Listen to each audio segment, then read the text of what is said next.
നാമത്തിന് മഹത്വമുണ്ടാകട്ടെ. ദൈവസന്നിധിയിലായിരിക്കുന്ന എല്ലാവർക്കും എന്റെ സ്നേഹവന്ദനം. മനുഷ്യ ജീവിതത്തിലെ ഏറ്റവും മനോഹരമായ വികാരം എന്താണ് എന്ന് ചോദിച്ചാൽ സ്നേഹം എന്നാണ് അതിന് ഉത്തരം. നമുക്കറിയാം മനുഷ്യ സ്നേഹത്തിന് പരിമിതികളുണ്ട് എന്ന്.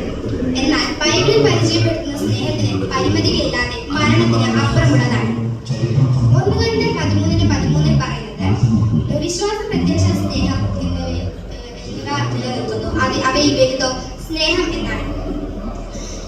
സ്നേഹം എന്ന വിഷയത്തെ അടിസ്ഥാനമാക്കി എന്റെ പ്രസംഗത്തെ ഞാൻ 3 ഭാഗമായി തിരിക്കുവാൻ ആഗ്രഹിക്കുന്നു. 1. ദൈവം ലോകത്തെ സ്നേഹിച്ചു. യോഹന്നാൻ 3:16 പറയുന്നത് ദൈവം ലോകത്തെ സ്നേഹിച്ചു എന്നാണ്. അതിനർത്ഥം ദൈവം ലോകത്തിലുള്ള മനുഷ്യരെ സ്നേഹിച്ചു എന്നാണ്. ഇവിടെ സ്നേഹം എന്ന വാക്കിന് അഗാപ്പെ എന്നാണ് യോഹന്നാൻ എഴുതിയിരിക്കുന്നത്. അഗാപ്പെ എന്നാൽ എന്താണ്? അഗാപ്പെ എന്നാൽ സ്വാർത്ഥതയില്ലാത്ത സ്നേഹം എന്നാണ്. അതായത് തിരിച്ചൊന്നും പ്രതീക്ഷിക്കാതെയുള്ള സ്നേഹം. ദൈവം നമ്മളിൽ നിന്ന് തിരിച്ച് ഒന്നും പ്രതീക്ഷിക്കാതെയാണ് നമ്മെ സ്നേഹിക്കുന്നത്. ആ സ്നേഹം മൂലം തന്റെ പുത്രനെ കാൽവരിയിൽ നമുക്ക് വേണ്ടി യാഗമാക്കി തീർത്തിരിക്കുന്നു. 2. ദൈവം സഭയെ സ്നേഹിച്ചു.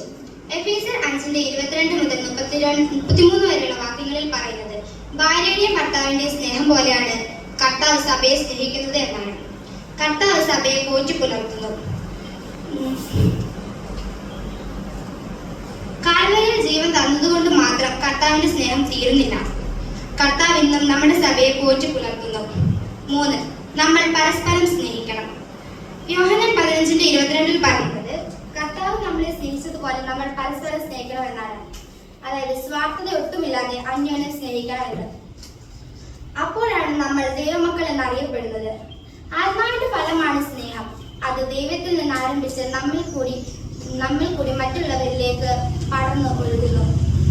റോമർ 12:9 പറയുന്നത്, സ്നേഹം നിർവ്യാജമായിരിക്കട്ടെ, തീയതിനെ വെറുത്ത് നല്ലതിനോട് പറ്റിച്ചുകൊള്ളുവിൻ. സ്നേഹം വ്യാജമല്ല.